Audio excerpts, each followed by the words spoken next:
The thing about Jake and Kate is that, like most couples my age, they tend to tell too long of stories. I know this is a minor inconvenience, but after a while it starts to get irritating. I think they picked it up from Florence, my ex-fiancée. She told the longest stories. When our friend group first got together, she convinced everyone that we should be the kind of adults who had dinner parties and told very long stories.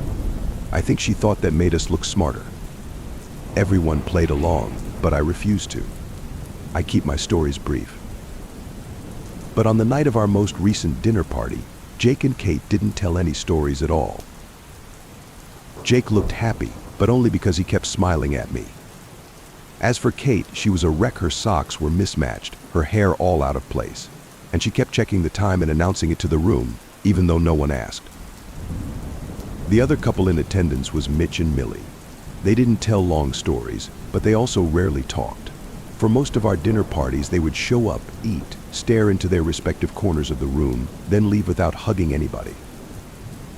When they walked in, they hugged me first. I don't know if they were trying to make it less awkward that I was the only single person here, but it just made me sad, like I was the last dog at the pound. "You look handsome," Millie said, inspecting my outfit. I was wearing a t-shirt and jeans. Very fashionable. "A real lady killer," Mike said, then squeezed my shoulder. After our awkward hellos, we took our seats around the table. Kate put out plates and fancy napkins as Jake dropped the entrees in the center. There was charred asparagus, mashed potatoes, garlic bread, red wine, white wine, shots of whiskey pitas, steamed broccoli, tubs of gravy and hot sauce, and a quiche. The last item was a silver platter covered with a dome. Jake waited to put that down last. When he finally did, he lifted the cover and the scent filled the room. The pig's torso was in the center, white and crispy. All around it was the chopped up meat, drizzled with barbecue sauce. "Okay," he said, his voice shaking a little, "let's eat." Before I knew it, I was full, painfully full. As we each surrendered, we tossed in our napkins and let out a big sigh. It became a bit of a joke between me, Mitch, and Millie. Jake and Kate didn't participate. They still seemed off. The awkwardness, of course, made sense. It was our first dinner party since the wedding. Once we were all finished, Jake raised a glass and clinked it with a fork. "I just wanted to say thank you all for coming over," he said. "Well, thanks for having us," I said, desperate to fill the quiet. Jake took a breath, then looked at Kate. It looked like he was trying to signal something, but she didn't notice. I think she was on her fourth glass of wine. He turned his attention back to the group. "I know that after our wedding things got a little weird," he said. "I know it was tense and awkward, and maybe not the best event you've been to." "I loved the Italian cookies," Millie said, "and the fillet Mitch offered." "Thank you," Jake said. "But we know there was more to the night than the food." "Oh, I mean," Mike said, then took a swig of wine. "Honey," Millie said, putting her hand on his arm. "It's okay. She attacked you." My heart fluttered a bit. I could feel my face getting red. But I kept my focus on the pig torso. The ribs looked different than other pigs I'd seen before, maybe a little thinner. "Florence was definitely in the wrong," Jake said. "I think we can all agree on that. Right, Robert?" Jake looked at me. I nodded. "Sure, yeah," I said. "She was out of line." I had run through the details every night since it happened. I didn't want to think about it again, but I couldn't help myself. Florence and I were fighting. She said I wasn't showing her enough affection. Then I said I wasn't one for PDA. Then she accused me of not loving her. Then, when a slow song came on, she charged the dance floor and grabbed Mitch's hand. Millie was at her table, talking to her friend. Florence and Mitch started dancing. Both of them could have stopped it, but it just kept going. First, it looked like a joke. Then, Florence pressed her body into his. Mitch grabbed the small of her back. Their faces moved closer together, inches turned to 1 inch, then centimeters then. Next thing I knew, Florence was on the dance floor. Michelle was standing over her, her leg flying up, then dropping down onto Florence's face. I ran over, but by the time I got there, the fight was over. The music stopped. Florence and Michelle were screaming at each other. Then, Florence and I were gone. I didn't think to check her head. I was confused and angry and sad. She'd never cheated on me before, to my knowledge, but now I was seeing her so clearly. The next morning, she woke up with a bad headache. She could barely talk. I took her to the emergency room. There was some internal bleeding in her skull. They rushed her into surgery that same day. It was successful, but astronomically expensive. Eventually, she made a full recovery, which I guess was a good thing. As a courtesy, I waited until she was 100% to call off the engagement. When I said that, she called me a coward, then was completely moved out of our apartment a day later. Anyway, Jake said, bringing me back to the present, there has been a... Jake looked to Kate for help. She shrugged, then took a swig of wine. A predicament, Jake said. The words stayed in the air for a moment. Eventually, Michelle broke the silence. What do you mean, a predicament? Jake placed his glass on the table and stood. For a moment, it looked like he was going to cry. Well, Florence, she came over this morning, Jake said. A hush fell over the already hushed room. She what? Mitch asked. Jake looked at Kate one more time. She nodded, ever so slightly, as if to grant him permission. Jake looked back at us. She wanted $100,000, Jake said. Or she would sue us for a lot more. We served the alcohol at the wedding. She tried to argue that she was overserved and her injury was a result of that. She said she talked to lawyers who said she could be a millionaire off this. Plus, we just got that money from Kate's mom's estate. It would be horrible for us. Florence said this, I asked. A part of me figured she would go to me first. Maybe I never really knew her at all. What did you say? Michelle asked. Her face had gone pale. Well, Jake said, I didn't take it so well, as you can imagine. I invited her in, of course, hoping we could talk this out. People change with head injuries, Kate said. They become aggressive. Things took a turn, Jake said. A turn? Michelle asked. I started to feel off, a little nauseous. My stomach turned, the lights seemed brighter. I gotta use the restroom, I said, suppressing a gag. As I stood up, Jake put his hand on my shoulder and pushed me back down. Things are going to move quite fast, Jake said, and in my opinion, it is best we work together on this. Mitch and Michelle, you are going to be questioned with the whole wedding thing. And as for you, Jake looked at me. You might be the prime suspect, he said. It's always the ex. That's true, Kate said. I'm a what? What are you saying? Michelle asked, then began to cry. You don't have to know the details if you don't want to, Jake said. But we are all involved now. Every decision we make must be in the interest of keeping us all out of jail. United front. That's our best chance. What are you talking about? I asked. I suppressed another gag. This meal was not sitting right with me at all. Where is Florence? Mitch asked. Jake looked at us, then down at the silver platter. I looked at it too. The more I looked at the ribs, the less pig-like they seemed. He pressed his lips together. Jake, I said, please. Just tell us what. Before I could finish, I vomited onto the table. Mitch and Michelle were too stunned to notice. Their expressions had gone limp. The good news, Jake said, is that hiding the body is usually the hardest part. Now we just need to work on our alibis. I moved away from my hometown a few years ago. My father had committed suicide when I was a small boy, going out to the barn and shooting himself in the face with a shotgun. I barely remember him still. The only thing that stays with me from that day was my mother's agonized, racking sobs when she found his mutilated body. Sometimes, during nightmares late at night, I still hear those same screams, repeating over and over like a skipping record. My little brother, Charlie, was born with Down syndrome. My mother took care of Charlie by herself since I moved away. I rarely talk to my family. something I feel increasingly guilty about looking back. Unbeknownst to me, my mother had a worsening addiction to pills and alcohol. To this day, I don't know if she intended to kill herself or not. But after examining her corpse, the medical examiner concluded that she had a lethal combination of benzos, morphine and vodka in her system.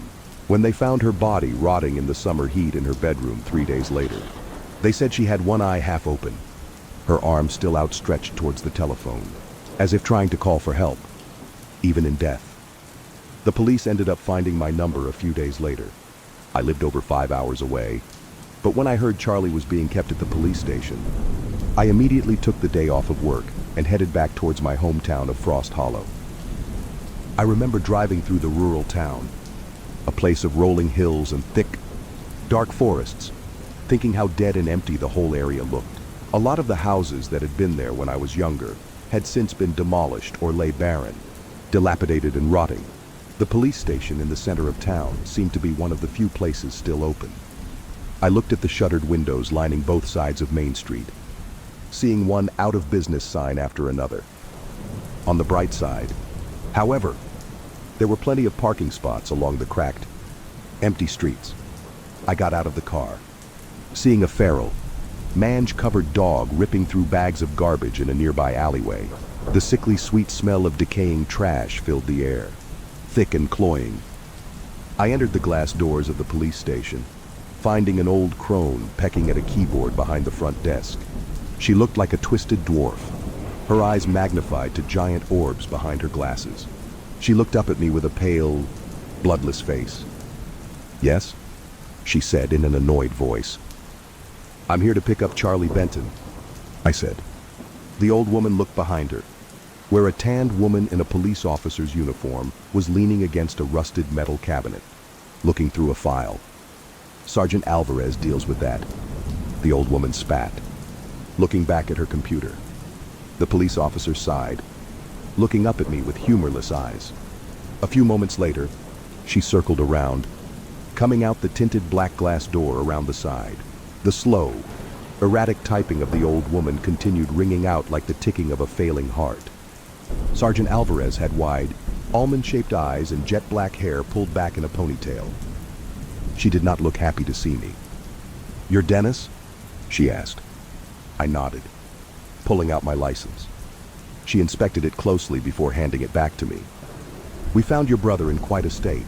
He was covered in blood, naked from the waist up, wandering through people's backyards at night. When the police found him, at first he was unresponsive, as if he were sleepwalking or something. His eyes were open, but he was not talking and appeared to be looking at things only he could see. After about 30 seconds of this, they said he appeared to wake up, though he still wasn't giving coherent answers at first. He just kept saying, 'She was walking. She was walking.' Eventually, after a lot of trying, they were able to ask him about why he was wandering at night and why he was covered in injuries and blood. Your brother said something kept hurting him in the house at night and that he had to get out. He had marks on his body," Sergeant Alvarez said, her eyes suspicious. Intelligence gleamed behind them. The strangest thing, it looked like someone had burned hand marks into his back and shoulders. I found this information disturbing on some instinctive, primal level, but I didn't know why. "Who could have done that?" I asked, confused. She shrugged. "Charlie couldn't tell us," she said. "Your mother had been dead for 3 days by that point, and the wounds on Charlie's body were fresh. Do you know if there was anyone else who regularly visited or lived in the house with them?" I shook my head. "My mother had no friends," I said. "She was practically a hermit. She used to just stare out the window for hours when I lived there like a zombie. No one ever came to visit her." The black doors swung open again, and Charlie stood there next to a muscular police officer. Charlie's face had his typical vacant stare. Charlie appeared in his mid-20s, a sweaty, lumpy mass of a human being wearing a tight Pinky in the Brain t-shirt. His enormous belly hung over his belt, his shirt seemingly always pulled up to expose a few inches of naked flesh. He had confused, mud-brown eyes that rarely focused on anything for longer than a few seconds. But there were other times Charlie seemed to have an almost photographic memory. repeating entire conversations in his strange, droning monotone even months after they had taken place. "She is dead," he said, his muddy brown eyes unfocused. "She is dead." She was walking. I squinted at him, feeling cold dread dripping down my heart. "Charlie, buddy, it's okay now," I said, taking a step towards him. He looked up abruptly, seeming to just now realize that I was there. "Dennis!" he screamed, his enormous belly jiggling as he ran forward. He wrapped his thick arms around me, his face filled with an innocent, childlike excitement. He lifted me off the ground. A breathy exhalation of fetid breath hit me directly in my face. I grunted as he squeezed the air out of my lungs. Charlie was immensely strong and often didn't realize his own strength. "You're crushing me, buddy," I grunted in a small, crushed voice. Charlie dropped me back down on the ground. I looked closer at him, seeing healing, sickly wounds peeking above the neckline of his t-shirt. A rainbow of black, purple and blue marks hung there, formed in the shape of long, twisted fingers. The worst of them had drops of pus falling from the burnt craters in the center. I wondered how many more lay hidden beneath his clothes. Sergeant Alvarez gave me her card, telling me to call her if I found out any more information about the case, or if Charlie remembered anything or was able to give more information in the future. I wondered who could have possibly been hurting Charlie. It made me feel sick and angry, thinking of someone following him around, scaring him and attacking him during the night. Charlie already hated and feared the dark as it was, adding another layer of cruelty to the disturbing case. He had feared it ever since he was a small boy. I walked him out of the police station, buckling him into the passenger seat of the car. As I sat down in the driver's seat, he looked over at me. Sweat glistened on his upper lip, and his goofy bowl cut of a haircut was sticking up in random spots. "Dennis, I saw her," Charlie said in his flat monotone. "She was walking. At night. I heard her feet. In the dark. I heard her feet." "Who was... buddy?" I asked. "Who did that to you? Did someone hurt you during the nighttime?" He nodded. A single tear fell from his squinty eyes, dripping down his round face. "It wasn't Mom?" He shook his head in response. His lips started quivering. He leaned close to me, whispering in a hoarse, terror-stricken voice. "The bone-face woman," he hissed, breaking down in tears. I had contacted a team to remove the soiled items in the master bedroom after receiving a call from the police. The team told me it would be a fairly easy job, and that I would be able to stay in the house later that night, with no other living family except Charlie. I would undoubtedly inherit it anyway, though I had absolutely no intention of keeping it. I wanted to sell it as soon as possible, but I would have to go through everything and decide what, if anything, I wanted to keep. All of Charlie's stuff was also still in the house, which I knew we would need to go through and package regardless. It was a Friday, and I had the weekend off work. My plan was to finish moving everything out of my mother's house that weekend. Charlie and I pulled into the sprawling property that night, turning onto the flat, dirt driveway towards the old colonial. Sharp stones crunched rhythmically under the tires. I took in the sight, the large windows and wraparound porch of the dark purple house. I saw my childhood neighbor, Sloan Herbick, standing outside on his front lawn. Behind him loomed his Victorian house, a blood-red building of sharp turrets and dark, dusty windows. Sloan Herbick was a strange man in more ways than one. He had been burned horribly as an infant in a crib fire, barely surviving with his life. Melted folds of lumpy scar tissue covered most of his body, including his face and head. Miraculously, he hadn't lost his eyesight, nose or lips, but both of his ears were missing as well as all the hair on his head, except his long, black eyelashes.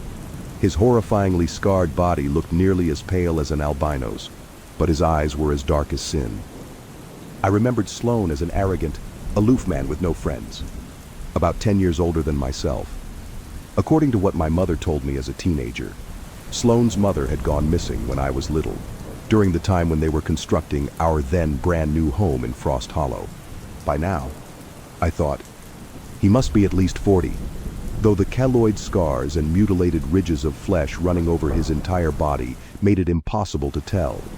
As I got out of the car, I gave a neighborly wave, but Sloan ignored me. He stared fervently down at the hole, slamming the sharp tip of the shovel into the earth over and over again at a frenetic pace. I walked by Charlie's side up the rickety wooden steps to the front porch, pulling the spare house key out of my pocket from so many years ago. With trembling fingers, I slid the key into the lock, finding that my keys still worked, as I knew they would. The door opened onto a dark, sinister hallway. A nauseating odor emanated from the house, blowing out the front door like the rancid breath of some primordial monster. It was the smell of rotting bodies, clotted blood and infection. It left a slightly sweet aftertaste. Gagging, I flipped on the light switch. I took a step forward, but Charlie didn't follow. He stared up at me with an unusual intensity, taking his huge, round arms and crossing them over his chest. The front of his dirt-caked sneakers came up the perimeter of the threshold, but he refused to go any further. He just shook his greasy, sweat-covered face. "Come on, buddy," I said encouragingly, giving him a wide smile. "What's wrong?" He pointed behind me, down the hallway. I instantly looked over my shoulder, my heart leaping up like a jackrabbit. Having watched far too many horror movies, I expected to see some blood-streaked hag standing there with a face like a skull and an ear-to-ear grin, but the hallway lay empty. "She's still here," Charlie said slowly, his eyes giant glassy orbs of terror. "She is dead." "Mom's not here, buddy," I answered, ambling back toward him and taking one of his enormous hands in mine. I could feel the width of it, the smooth flatness of his palms except for one thick ridge. "Mom's at the funeral home. We're going to see her Sunday. Remember?" Charlie shook his head again, his hair flying everywhere. "This place is bad," he said. "We've got to stay here for the weekend." "Charlie," I responded, feeling a rising sense of irritation. "I already explained it all to you. The house is fine. They took the dead body out already. So what's the problem? You'll be with me the whole time." "It will be bad," Charlie said, sweating heavily. "It won't be scary, buddy, I promise." Looking back, it is hard to imagine any more untrue words than those. Much of the stuff from my mother's room had been taken out by the cleaning team. They told me that some of her fluids had burst from her body, staining the mattress and bed frame with their black rot. Luckily, not much had gotten on the floor, but a small puddle had dripped down. The guest bedroom was directly underneath Mom's room, just a small, square room on the first floor with a bed, a dresser and a TV. I kept the bedside lamp on all night. On the ceiling of the room, there was a Rorschach ink blot of dead, rotted fluids that still needed to be cleaned up. It was about the size of a basketball and looked like an eye. It had a dark, circular spot in the center, followed by thin, black tendrils that cracked their way towards the oval perimeter of the stain. Charlie crawled into bed next to me, putting a heavy, hot hand on my shoulder before falling asleep almost instantly. But I couldn't sleep. After what felt like an eternity, I looked over at the red lights of the alarm clock. Seeing it was 3:32 a.m., I swore under my breath, sensing that my insomnia would not leave me alone this weekend in this place of horrors. At exactly 3:33, a jarring mechanical shrieking started outside. I jumped up in bed. Charlie awoke instantly. He sat up so fast that he smacked his head on the wall with a dull bonk. "What the fuck is that noise?"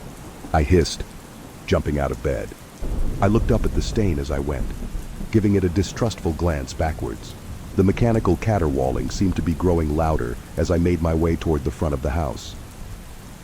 I went to the front window, seeing Sloan Herbick running a wood chipper next to his totally dark house. I could just barely make out his dull silhouette, hearing the din of the constant grinding. Charlie gave an incomprehensible scream in the guest bedroom. I heard his heavy footsteps running toward me. His face was red and flushed, his pupils dilated and frantic. "The eye moved," he said, his voice having more emotion than I had heard in it in a long time. I blinked, the fog of sleep still clouding my mind. "You mean the stain?" I asked, finally figuring out what he was talking about. The stain on the ceiling? He nodded ferociously, bobbing his head up and down quickly. Eventually, I ended up talking Charlie down and getting him back to bed. The stain was still in the same spot, as far as I could tell. Around 4 a.m., the sound of the wood chipper finally died. In the eerie silence of the dark house, I fell into a nightmarish fever dream where I saw women bound with chains in a basement surrounding a mannequin wearing a suit made of human skin. The next morning, I went over to Sloane's house and knocked until he answered. While I waited, I studied the strange gargoyle knocker plastered across the scarlet door. At first, he would only crack it open a fraction of an inch, staring out at me with a single black eye. "Can you not run the wood chipper in the middle of the night?" I asked, giving him a faint, anxious half-smile. "It's keeping me and Charlie from sleeping. I mean, you had the thing going at 3 a.m. last night." A few heartbeats later, the front door flew open.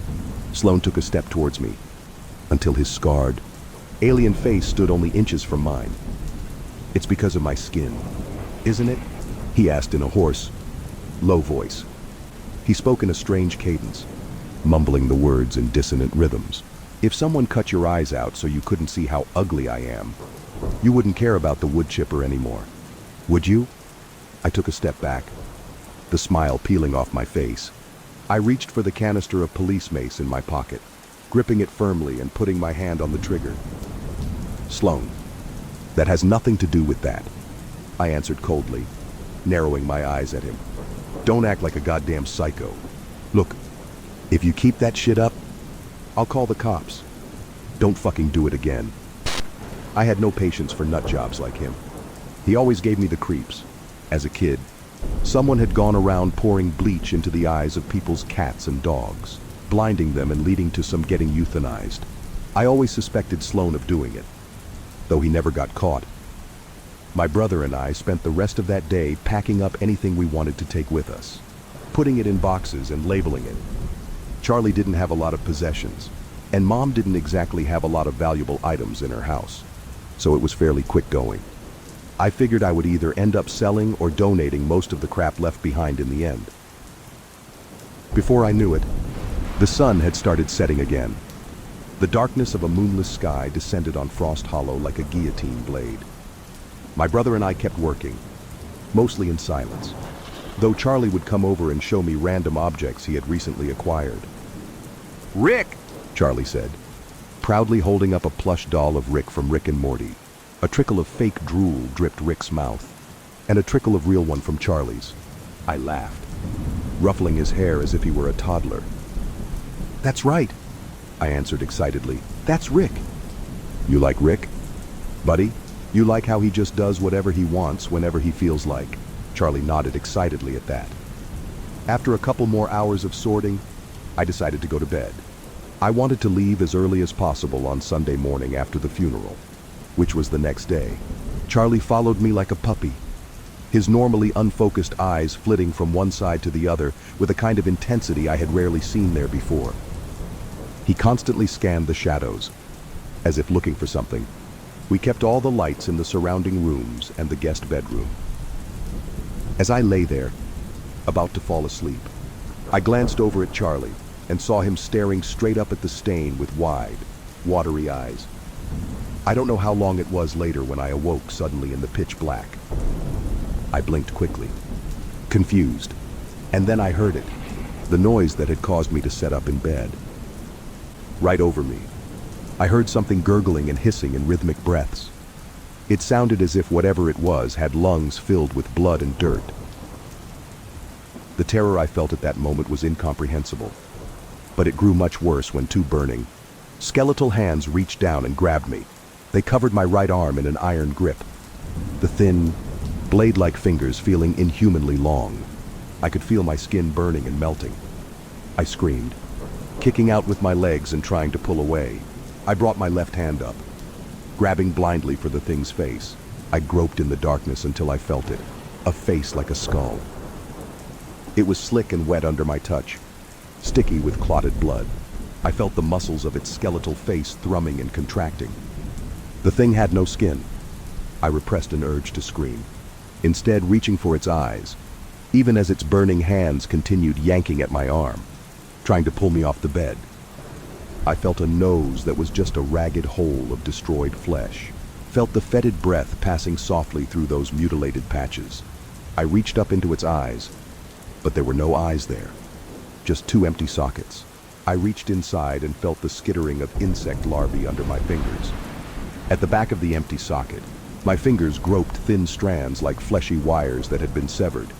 With all of my strength, I stuck my finger deep down into that warm, twisting socket, stabbing my fingernails into the optic nerves and vessels at the back and ripping. The hands on my arm instantly released. I felt some of the melted skin go with them, heard the tearing of my flesh as warm blood instantly dripped from the wounds. Hyperventilating, my breath hissing with pain, I fumbled in my pocket for my lighter. I brought it up, flicking it. I caught a glimpse of the thing my brother called the bone-face woman, her naked, skeletal body running out of the room with a sickly gurgling of her diseased lungs. Overhead, the stain had turned into a real eye, a fleshy, black thing that flitted over the arm with a dilated pupil. It emanated insanity, its stare glassy and inhuman. Charlie lay on the floor, his eyes open but unseeing, my breath caught in my throat, the burning agony in my arm temporarily forgotten. I ran toward my brother, kneeling down over his limp body and shaking him. I saw fresh burn marks in the shape of a hand on his face, covering his forehead and temples. The cracked, broken flesh dribbled pus and blood like thick, clotted tears down his cheeks. When he didn't respond, I shook him again, grabbing him by the chin and forcing his eyes to meet mine. I saw him blink. He inhaled like a drowning man, grabbing my hand tightly and shaking his head from side to side. "She was here," he whispered. "She is dead. Dennis. She lives in the dirt. We need to get out of here and never come back," I said, trying to pull Charlie up. He was far too heavy. "Can you get up? Buddy, come on. We'll leave now." With great difficulty, Charlie pulled himself up. His eyes started watering as the weeping burn marks continuously dripped a rainbow of clotted fluids. I took out my phone, trying to call for help, but nothing was working in the house anymore.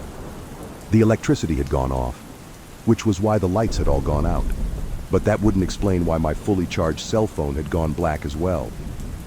Charlie and I stumbled outside. I put him in the passenger seat of the car, deciding to get the hell out of there and never come back. But when I tried to turn the starter, the car didn't make a sound. The engine didn't even make an attempt to turn over. "It's her," Charlie whispered, his face a mask of terror and pain in the darkness. "The bone-faced woman wants us to stay." "Well, she can go fuck herself," I spat, anger and fear mixing in a toxic sludge in my blood. I watched the house closely, seeing the curtains at the front moving. I caught an occasional glimpse of that abomination peeking out at us with her empty eye sockets and skinned face. I looked at Sloane's house, realizing I could call for help from there. He was the only neighbor within a half-mile radius. "Charlie, the car's not working, and I need to call for help. I'm going to go across the street and use Sloane's phone to call the cops. I want you to lock yourself in the car. Don't open the door for anyone except me or the cops. You got that?" I asked, keeping a constant watch on the house, expecting the bone-faced woman to slink out after us at any moment. "She is dead," Charlie said robotically. "She is walking. She will not let us leave." After I had made sure Charlie had locked himself in the car, I sprinted over to Sloane's dark Victorian house. I ran up the porch steps, ready to start knocking frantically on the door. But as soon as I touched it, it creaked slowly open, showing a dimly lit kitchen. A single oven light was turned on. I looked around in disgust. The place was filthy. Mold-covered pots and pans covered the stovetop. Drying crusts of filth covered a mountain of dishes emerging from the sink. Maggots and other insects feasted like kings here. The white reflections of glittering rat and mouse eyes peeked out at me from the corners of the room. "Sloane?" I called, not wanting to be too loud. Even though I wouldn't have admitted it to him, I was, quite honestly, terrified of Sloane Herbick. There was something off about that man. I left the kitchen, moving to the living room. There was only a single nightlight in here. All around me loomed naked human skins nailed to the wall. They rose in 2 rows. The bottom row offset from the top by a few feet, so that more of the space could be used. I crept closer with wide eyes, realizing that the vast majority were just latex or silicone. Not all of them. However, stuck randomly among the fake hanging skins were some that looked different. These looked thicker and had soft ridges running over their surface. I even saw signs of belly buttons, tattoos and nipples on these leathery skins. At that moment, I knew without a doubt that they were human. Many looked ancient and cracked, the leather falling apart at the shoulders or waist. There was a couch covered in what looked like gore in the center of the room, facing a TV and DVD player. On a small, wooden table next to it lay a phone and a blood-encrusted meat cleaver. Shaking with excitement and fear, I crept closer to them, immediately grabbing the weapon. I took Sergeant Alvarez's card from my pocket, calling it. She answered on the second ring, sounding tired. "Hello?" she said. Sergeant Alvarez speaking. "This is Dennis Benton," I whispered furtively. "I need help immediately. Send an ambulance and police to my mother's house at 332 Angel Trace Road. Something's happened." "Where are you right now?" she asked. "I'm at my neighbor's across the street. But there's, like, body parts everywhere. I think he might be a serial killer. I don't know what the fuck's going on here. But please, hurry." I gently put the phone back down on the cradle, hearing a floorboard creak behind me. Sloan Herbick stood there, his dark eyes blazing. He pointed a pistol straight at my head. Looking down the barrel felt like looking into eternity. He was wearing a suit made of what looked like pale, white human skin. It covered him from head to foot, hugging his body with precision. All of the thread and sewing marks were expertly hidden. It almost made him look like some strange alien nudist, wearing a suit of white leather. At his feet, he had an open canister of gasoline. With practiced ease, he kicked it over, letting the pungent liquid spill out onto the floor all around me. "Hey man, you don't have to do this," I said, trying to act calm but quivering inside. I expected him to pull the trigger at any second, and then it would be lights out forever. "I've already started," he said, grinning and pointing out the window. I saw my house burning across the street. I felt the blood drain from my face as I thought about Charlie, sitting there in the car with his childlike innocence. I hoped he would know to get out in time. "Why are you doing this?" I asked, horrified. "I never did anything to you." "Everyone who looked at me did something to me," he spat. "They hated me because I'm ugly and burned. But now I have a new skin, so people can't hate me anymore. I made it myself." And this face, he pointed at the dried human skin wrapping around his head. "This is my mother's. She was one of my first, but she never truly left, you see. She told me, take it. This is my body given to you. Take my skin, take my face and my hair, and from it, make yourself a new body. Make yourself a thing of beauty, as soft and pale as winter moonlight. After I killed her, I buried her under the dirt in your house, back when it was being built. I knew they would pour the foundation the next day. All those tons of concrete covered her, took her away, and then no one ever knew what happened." He shrugged. "It had to be done, to make me whole again. No mother could see her own son become a twisted, ugly thing, after all." The rest of the skin mostly came from prostitutes. I find female skin is much softer, more malleable, and easier to work with. They also take better care of their skin than men. He laughed softly at this. "Okay, so you've already finished your suit," I said, sweating heavily. "So let me go. I have nothing to do with this." He smiled an insane rictus grin behind his leathery mask. "I only need one more piece, and that is the soles of the feet," he answered in his cold, psychopathic way. "I'll get those from you. Goodbye, Dennis. It was nice seeing you again." At that moment, Charlie stumbled in the room, his movements loud and ungraceful. Sloan turned, surprised. A heartbeat later, Charlie slammed his heavy body against Sloan's back, sending him flying. The pistol went off, the bullet missing me by inches. I heard it whiz over the top of my head and smash into the ceiling above me. Cold dread worked its way down my spine as I realized I had just missed death by inches. Sloan landed on his stomach at Charlie's feet. Screaming, Sloan put his left hand up, revealing a Zippo lighter there. He flicked it, throwing it at the pile of gasoline. I backpedaled quickly, trying to go around the blazing ball of fire and get to Sloan. "Get the gun," I screamed at Charlie. Charlie looked down at Sloan with slow comprehension dawning in his face. He took one massive sneaker and stomped down on Sloan's right hand with the pistol in it. I heard the bone crack like twigs snapping.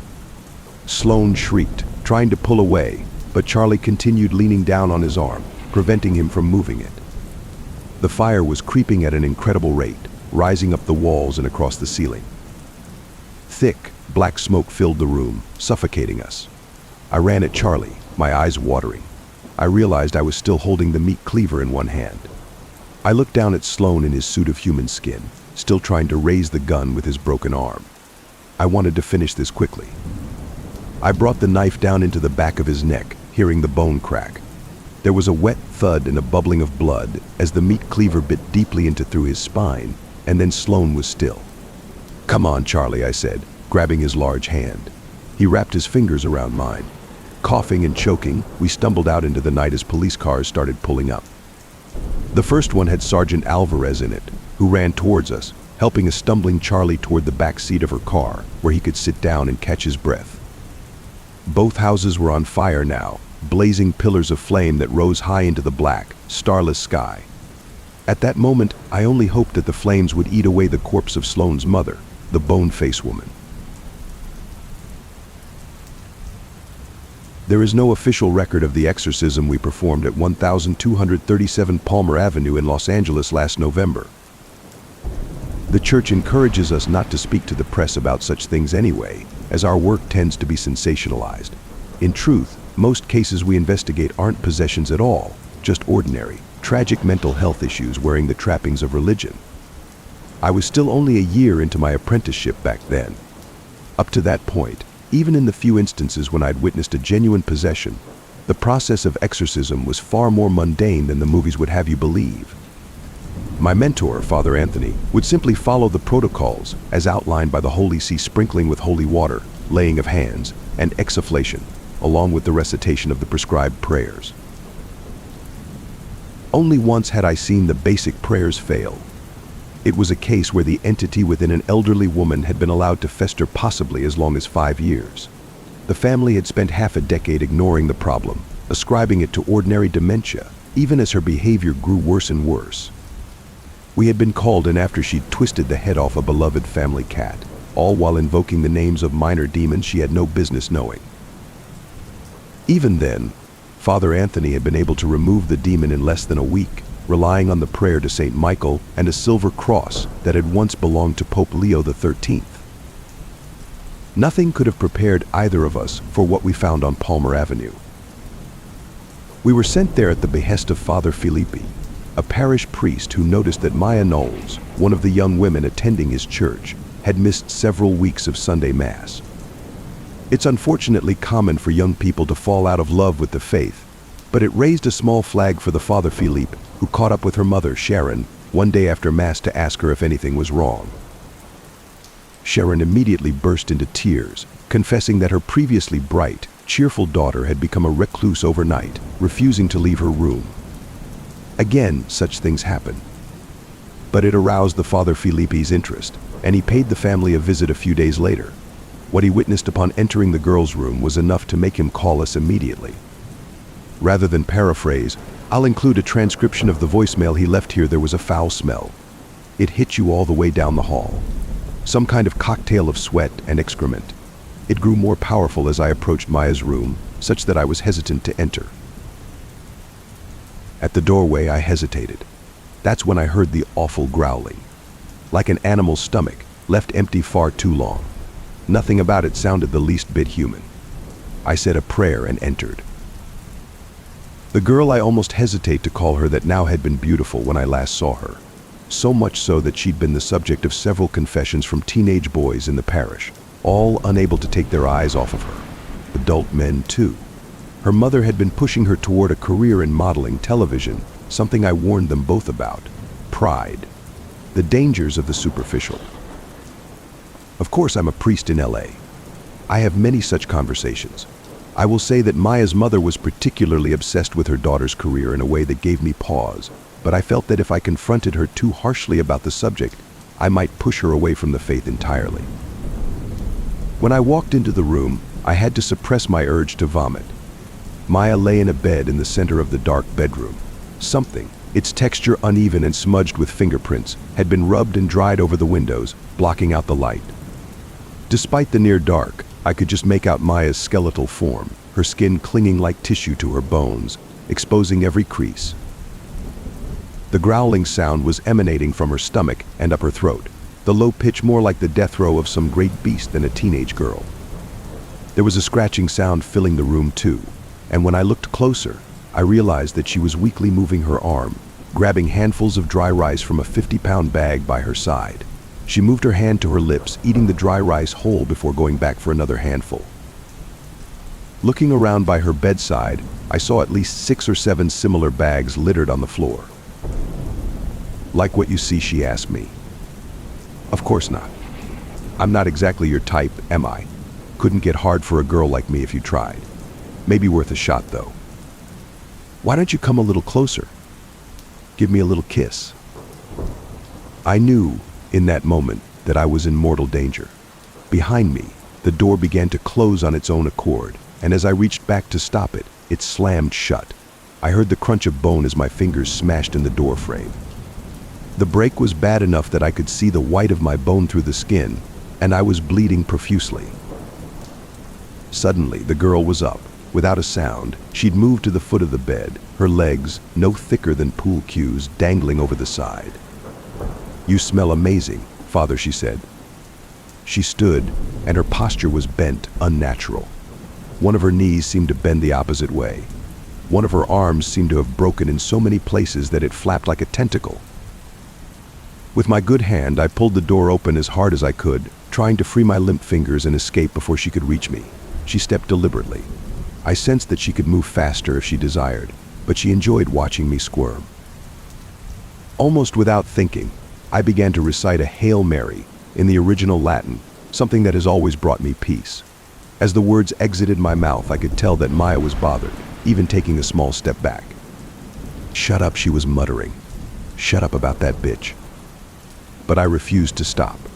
And as I did, I was able to pry the door open, a little at a time. Then, all at once, Maya was screaming, commanding me to close my mouth. Suddenly, the door flew open, and I stumbled through, shutting it behind me as fast as I could. After that, there was only silence. No one has heard a thing from inside the room since then. I have instructed Maya's mother to avoid going inside at all costs.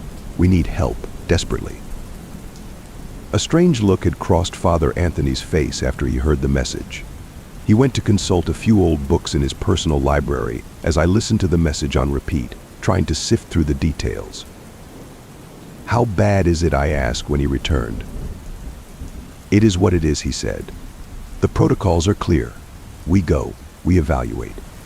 Should it turn out to be a major exorcism, we will use the prayer to St. Michael for as long as it takes. Pack your large suitcase. It may be a while." "Father," I asked, "has the prayer ever failed to remove the entity?" He shook his head. "Demons are cowards by nature. With some luck, within a few weeks it will flee, just as its brethren have before. Father Anthony and I were different in our faith. Mine was almost like romance, swelling one day and waning the next, ever present but varying vastly depending on my mood. His was steady. To Father Anthony, the universe was perfectly ordered, bound by immutable laws. To him, the prayers always worked. Just as one pool ball colliding with another would predictably transfer its force, so too would his prayers send demons reeling. "You look worried," he said, as I played the message again. "Don't. It's unseemly for a man of the cloth. Pack your bag. By now you should know that time is critical." Though he was almost steady as always, I noticed a slight tick as he spoke, like his mouth couldn't stop twitching. Looking down, I saw he was carrying a small pouch of red velvet that I'd never seen before. "Just a precaution," he said. "Hopefully something we don't need until much further into your training." I never expected to become an exorcist. My family wasn't even Catholic growing up. My parents were hippie types, mercurial in their beliefs. For a while, we attended a Baptist church. Then, just as I'd finally learned all of the lyrics to the hymns, we moved 2 towns away, where my mom got swept up in the Kabbalah and tried to drag us all into it with her. Before I was a teenager, I'd spent a day or 2 in a mosque, a Swinomish smokehouse, and a Gnostic temple. It was my wife, Sophia, who brought me into the faith. She had grown up in a big Italian-American family in New York, and for her Catholicism was the same as family. I converted to marry her. All it took was a few months of classes and a ceremony on Easter. I didn't even ask myself if I believed in God. It was enough to believe in Sophia. She was a true believer in the best sense of the word, generous to a fault, always exhausting herself trying to keep us all happy. All year, she sewed quilts, using them as Christmas presents or baby shower gifts. Several times she tried to teach me how to sew, but I was hopeless, clumsy. She loved me anyway. Then, one Thanksgiving, after staying up far too late drinking wine and prepping vegetables, she woke up and decided to run to the store for pre-made dinner rolls. It was icy. She wasn't even speeding, but it didn't matter. She skidded into oncoming traffic at the wrong time. She died instantly.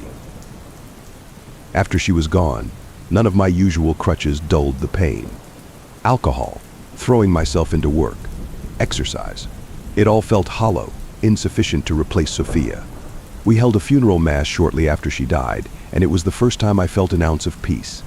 The light streaming in from the stained-glass windows suddenly seemed different to me, as if heaven were actually on the other side if I could just step through them. I found myself going to church more often after that. Not just on Sundays, but on weekdays too, right after work.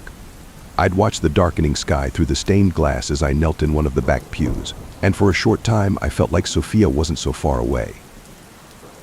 Eventually, the priest there, Father Ignatius, would gently tell me that it was well past closing time, and I would leave. Until one day he asked me to come with him. "I wonder if you'd consider joining the priesthood," he said. "Some widowers do." I laughed. "I'm barely Catholic," I said. "I just joined for her." He shook his head. "I don't believe you." The house at 1237 Palmer Avenue was decadent, even by Ellis standards. Set back on a nearly full-acre lot bordered by a tall stucco wall, the house soured up 3 stories, all elegant metal and glass. Later, we would learn that the girl's father had paid well over $1 million for the architect alone before construction ever started. As we approached, we noted that one bedroom where the light shone brown-red though a darkened window.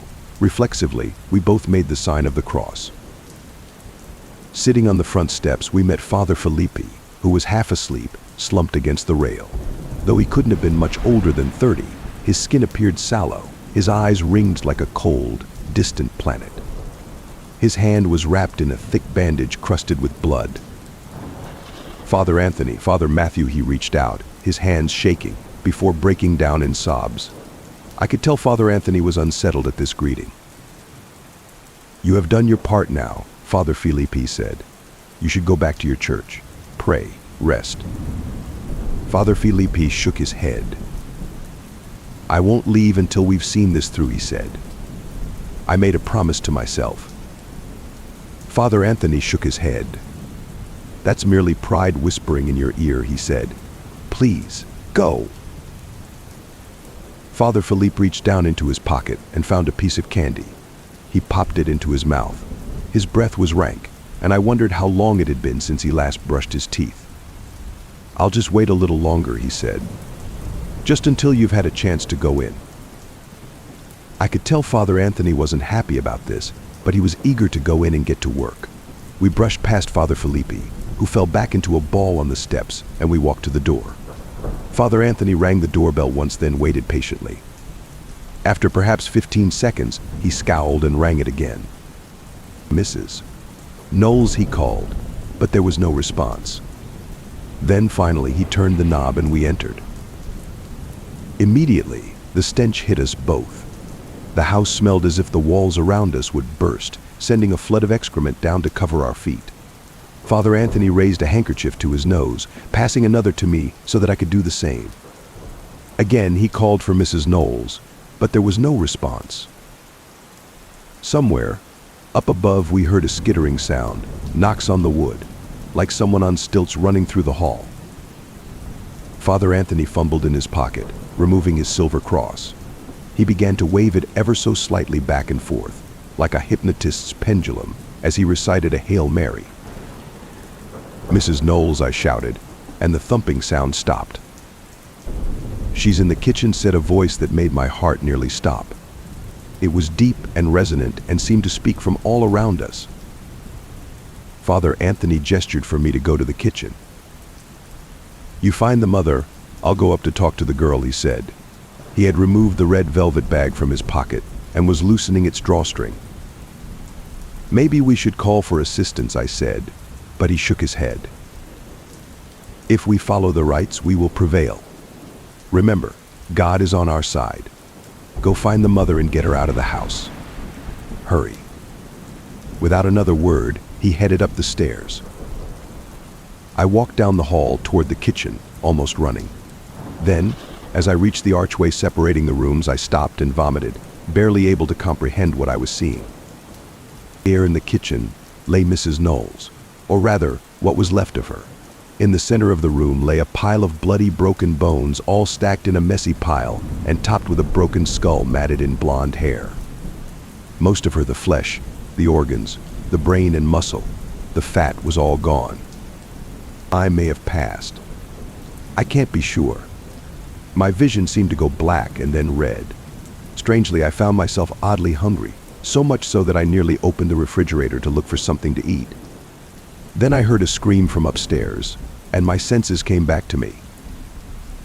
I ran through the hall and up the staircase, 2 steps at a time. It was clearly Father Anthony screaming, his cries mixed with the prayer to Saint Michael. "Thy thousand hosts are spread, embattled o'er the azure sky. But Michael bears thy standard dread, and lifts the might cross on high." The prayer was punctuated with repeated shrieks, both from him and someone else. I ran down the hallway toward Maya's room, the rank smell growing so thick it seemed to thicken the very air. In the room, I found them. They were coiled together, like 2 pythons, both trying to strangle the other.